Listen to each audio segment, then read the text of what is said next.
الحمد لله رب العالمين والعاقبة للمتقين والصلاة والسلام على رسوله سيد المرسلين رحمة للعالمين شفيع المذنبين سيد الأولين والآخرين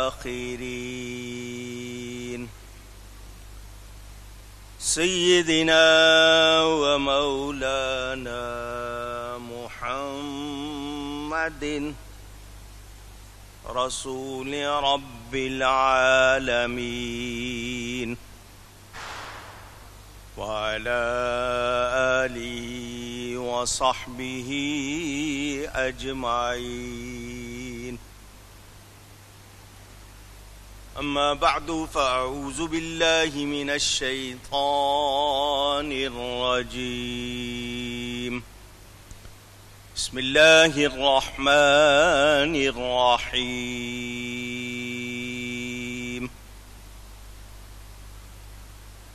ثم أنشأنا من بعدهم قرنا آخرين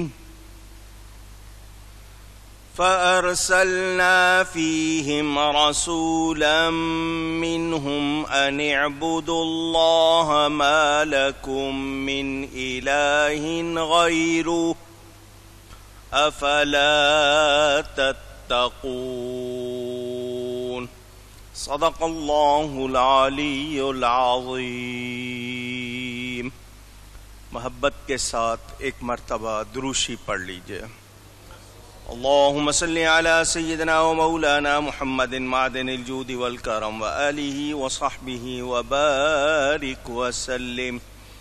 الصلاة والسلام علیک یا رسول اللہ، الصلاة والسلام عليك يا حبيب الله، الصلاة والسلام عليك يا رحمة للعالمين، وعلى آلك وأصحابك يا شفیع المذنبین۔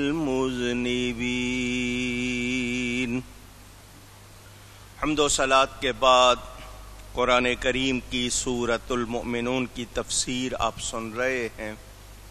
حضرت نوح علیہ السلام کے حوالے سے آپ نے سنا نبی کی غلامی نجات کی ضمانت ہے۔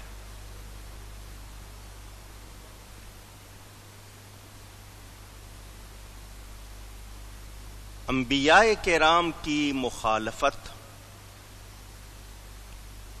کا انجام کیا ہوتا ہے،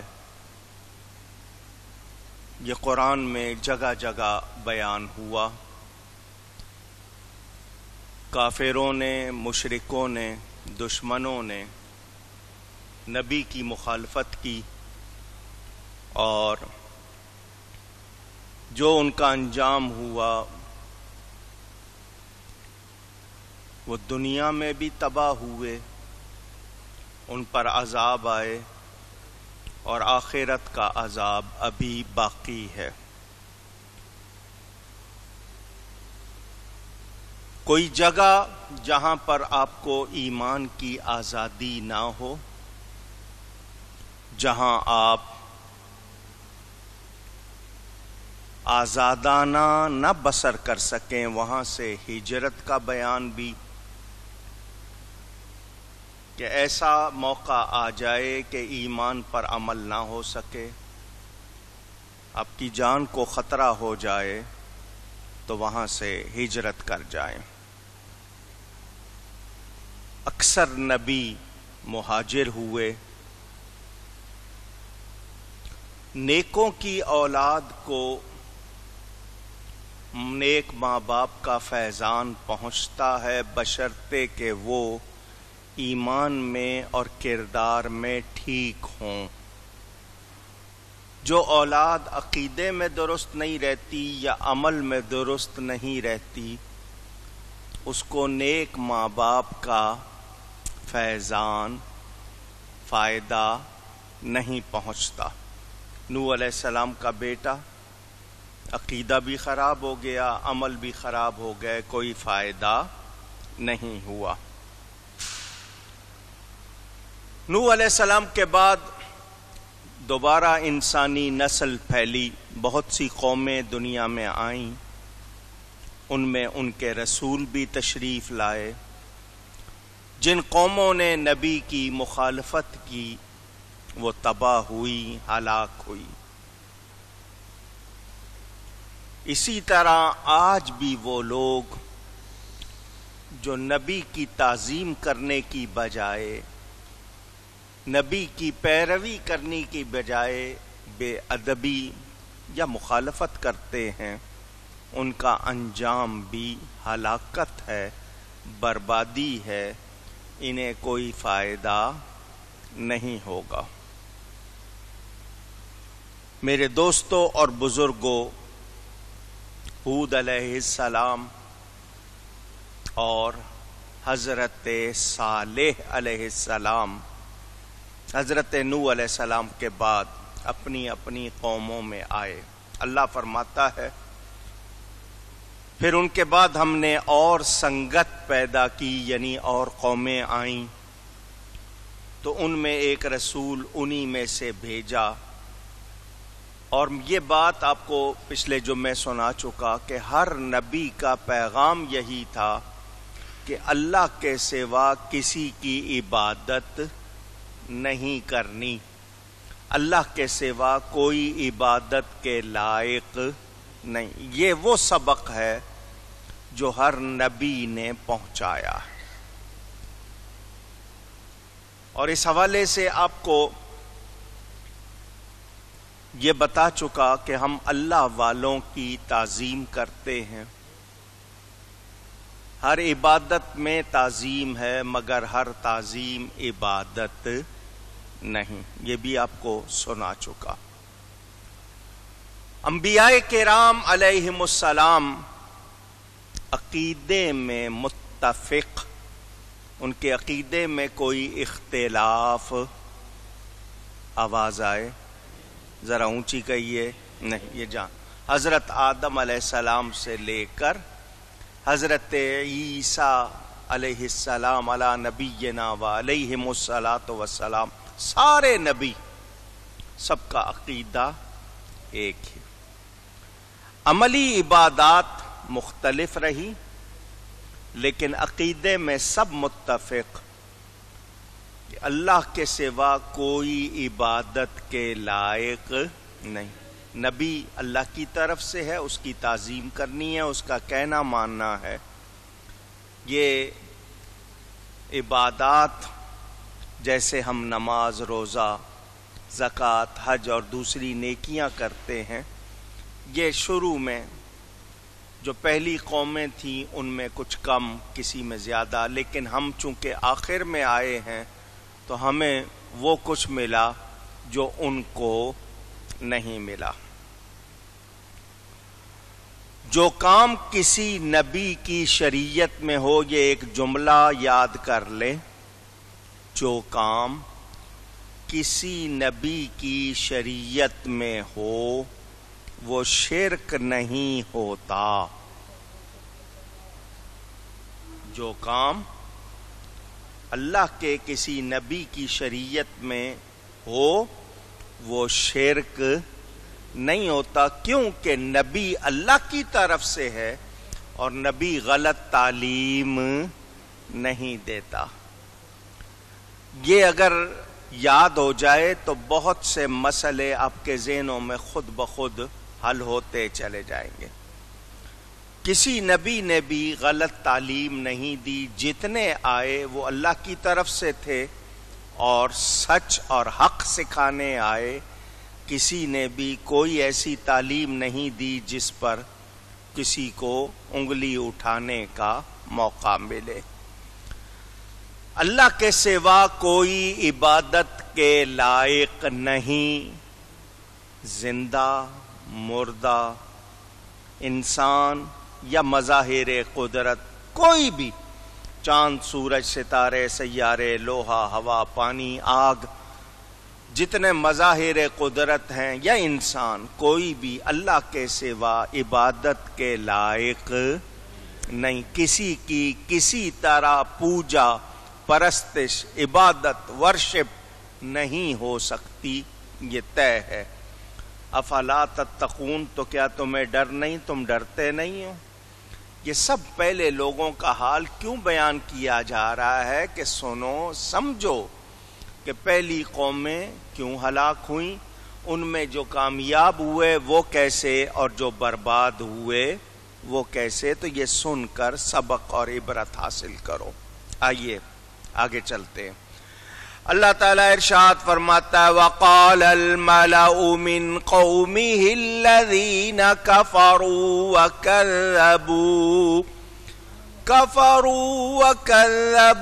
بِلِقَاءِ الْآخِرَةِ وَأَتْرَفْنَاهُمْ فِي الْحَيَاةِ الدُّنْيَا، اور کہنے لگے اور بولے اس کی قوم کے سردار جنہوں نے کفر کیا اور آخرت کی ملاقات کو، حاضری کو جھٹلایا، اور ہم نے انہیں دنیا کی زندگی میں چین دیا، ما ھذا الا بشر مثلکم، کہ یہ تو نہیں مگر تم جیسا آدمی، یاکل مما تاکلون منہ ویشرب مما تشربون، جو تم کھاتے ہو اسی میں سے کھاتا ہے، اور جو تم پیتے ہو اسی میں سے پیتا ہے۔ وَلَئِنْ أَطَعْتُمْ بَشَرًا مِثْلَكُمْ إِنَّكُمْ إِذًا لَخَاسِرُونَ، اگر تم کسی اپنے جیسے آدمی کا کہنا مانو گے، اطاعت کرو، جب تو تم ضرور گھاٹے میں ہو، نقصان اٹھانے والوں میں۔ أَيَعِدُكُمْ أَنَّكُمْ إِذَا مِتُّمْ وَكُنْتُمْ تُرَابًا وَعِظَامًا، کیا تمہیں یہ وعدہ دیتا ہے کہ تم جب مر جاؤ گے، تُرَابًا وَعِظَامًا أَنَّكُمْ مُخْرَجُونَ، اور مٹی اور ہڈیاں ہو جاؤ گے، اس کے بعد پھر نکالے جاؤ گے۔ وہی بات جو آپ نے پہلے سنی، حضرت نوح علیہ السلام کو کہا کہ یہ بھی ہماری طرح کا بشر ہے، ہم کھاتے ہیں یہ کھاتا ہے، ہم پیتے ہیں یہ پیتا ہے، بڑا بننا چاہتا ہے، معاذ اللہ۔ اب اگلی قوم کا حال، اس قوم کے سردار جنہوں نے کفر کیا وہ بھی کہنے لگے، پہلے تو انہوں نے اس بات کو جھٹلایا کہ مرنے کے بعد کوئی زندگی نہیں ہے، اللہ کی بارگاہ میں پیش نہیں ہونا۔ اللہ فرماتا ہے ہم نے ان کو دنیا کی زندگی میں مزے دے دیے، مزے کر لو۔ انہوں نے کیا کہا ایسے لوگوں نے؟ حضرت نوح علیہ السلام کے بعد جو قومیں آئیں انہوں نے اپنے نبیوں کے لیے کہا کہ یہ تم جیسے آدمی ہیں، جو تم کھاتے ہو اسی میں سے کھاتا ہے، جو تم پیتے ہو اسی میں سے پیتا۔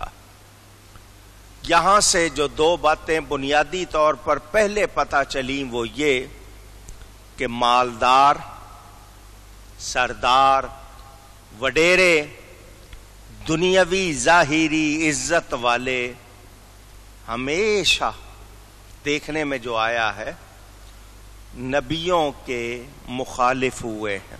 پہلی قوموں کا جو حال بتایا گیا، نبیوں کے مخالف ہوئے. غربا لفظ غریب عربی زبان کا لفظ ہے. غریب کے معنی اجنبی. غریب کے معنی کہیے گا. آپ کہیں گے جس کے پاس مال نہ ہو اس کو غریب کہتے ہیں. اس کو بھی اسی لیے کہ وہ اجنبی ہوتا ہے. مالدار کے سب یار ہوتے ہیں، غریب کا کوئی یار نہیں ہوتا، اس کو اجنبی. مسافر کو بھی غریب کہتے ہیں. غریب جس کے پاس مال نہ ہو. پیغمبروں پر ایمان لانے والے غربا مساکین، ان کی فہرست زیادہ نظر آئے گی. مالدار لوگ مال کے نشے میں، اپنے ظاہری دکھاوے کے نشے میں ہمیشہ وہی کرتے ہیں جو ان کا دل چاہتا ہے. دین کا کام کرنے والے بھی زیادہ تر اگر آپ ورکرز، کارکن دیکھیں گے تو غریب نظر آئیں گے. نبی اللہ کی طرف سے آئے، ان مالداروں نے، پیسے والوں نے ان کی مخالفت کی اور ان کے بارے میں غلط باتیں کی. اور کیا کہا کہ یہ ہم جیسا آدمی ہے. میں پھر بتا رہا ہوں، نبی کو اپنے جیسا بشر کہنے والے کون تھے؟ اونچی کافر. یہ آپ کے ذہن میں رہے. قرآن پڑھ رہا ہوں تاکہ آپ کو پتا چلے کہ یہ لوگ آج جو نبی کو اپنے جیسا بشر کہہ رہے ہیں یہ کن کے طریقے پر ہے. تو نبی کو اپنے جیسا بشر کہنا اور ان کے ظاہر کھانے پینے کو دیکھنا، ان کی شان کو نہ سمجھنا، ان کے باطنی اسرار اور ان کے مقام اور مرتبے کو نہ پہچاننا، یہ کفار کا کام ہے، مومنوں کا نہیں. مومن کیا کہتے ہیں کہ نبی اللہ کی طرف سے ہے اور مخلوق میں اس جیسا کوئی اور نہیں، وہ بڑی شان والے. اور ہمارے نبی پاک صلی اللہ علیہ وسلم نبیوں میں بھی سب سے اعلیٰ ہے. میرے دوستوں اور بزرگوں، شیطان نے نبی کو بشر کہا. پہلے ابتدا اس نے کی کہ تو نے اس کو خاک سے پیدا کیا، یہ بشر ہے. پھر کافروں نے کہا. تو جو نبی کو اپنے جیسا بشر کہتے ہیں شیطان اور کافروں کے طریقے پر ہیں، یہ ایمان والوں کا کام نہیں ہے. اب میں سمجھنے کے لیے بات کر رہا ہوں. قرآن کے اوپر جزدان غلاف چڑھایا جاتا ہے. ایک شخص کو صرف جزدان نظر آ رہا ہے، جزدان کے اندر قرآن نظر نہیں آ رہا. دونوں ایک جیسے، ایک کی نظر صرف جزدان پر ہے اور ایک یہ کہہ رہا ہے اس جزدان کی جو عزت ہے وہ قرآن کی وجہ سے ہے، کیونکہ اس کے اندر کیا رکھا ہے؟ قرآن. یاد رکھنا، صرف ظاہر کو دیکھنا اور ظاہر کو دیکھ کر وہ بات کرنا جو آپ کے اندر ہے، تو یہ آپ کا خیال ہے، حقیقت نہیں ہے. تو ظاہر اور باطن دونوں کو دیکھ کر بات جب کی جاتی ہے تو حقیقت ہوتی ہے، مگر یہ ہر ایک کا کام نہیں. اور نبیوں کے معاملے میں آپ کے سامنے نمونہ آ گیا کہ شیطان ہے یا کافر ہیں جو نبی کو اپنے جیسا بشر کہہ رہے ہیں. کسی مومن نے کبھی کہا؟ اونچی کہیے نہیں. تو ہم کیا کہیں گے؟ نبی بشر ضرور ہیں مگر ہمارے جیسے نہیں.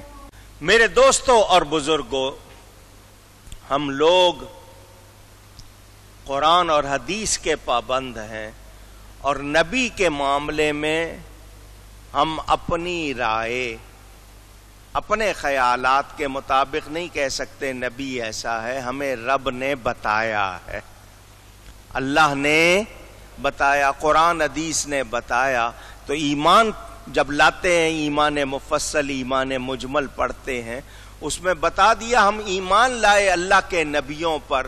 اب اللہ کے نبیوں پر ایمان لانے والا اللہ کے کسی نبی کی مخالفت کرے یا بے ادبی کرے تو ایمان والا نہیں ہوگا، یاد رکھنا۔ دیکھا تو ابو جہل نے بھی تھا نبی کو، ابو جہل نے بھی نبی کو دیکھا تھا، اور حضرت صدیق اکبر نے بھی دیکھا تھا، مگر صحابی کون ہوا؟ کیا ابو جہل صحابی ہوا؟ اونچی نہیں۔ کیوں؟ کہ ابو جہل نے محمد بن عبداللہ کو دیکھا، صدیق اکبر نے محمد الرسول اللہ کو دیکھا، صلی اللہ علیہ وسلم۔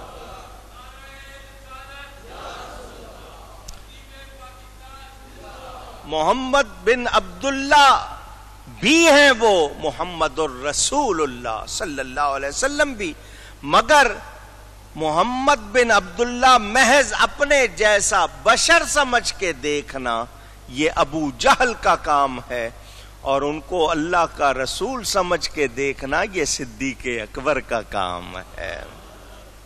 فرق ہے یا نہیں؟ تو صرف بشر کرنے والے یہ ایمان والے نہیں ہیں۔ میرے دوستوں اور بزرگوں، اگر ان کا یہ کہنا، اب میں آپ کے سامنے یہ بات پھر رکھ رہا ہوں، توجہ سے بتائیں، میں اور آپ کھانے پینے کے بغیر رہ سکتے ہیں؟ اونچی، نبی رہے یا نہیں رہے؟ میں اور آپ زمین کے بغیر رہ سکتے ہیں؟ نہیں، نبی رہے یا نہیں رہے؟ میں اور آپ آکسیجن کے بغیر رہ سکتے ہیں؟ نہیں، نبی رہے یا نہیں رہے؟ وصلی روزے رکھتے ہیں، 21 دن کے 40 دن کے وصلی روزے رسول پاک صلی اللہ علیہ وسلم رکھتے ہیں، یعنی 40 دن کی نیت کر لی، اپنا سحری ہے نہ افطاری ہے، کچھ کھانا پینا نہیں 40 روز تک۔ پھر معراج پہ گئے، زمین کے بغیر رہے، ہوا کے بغیر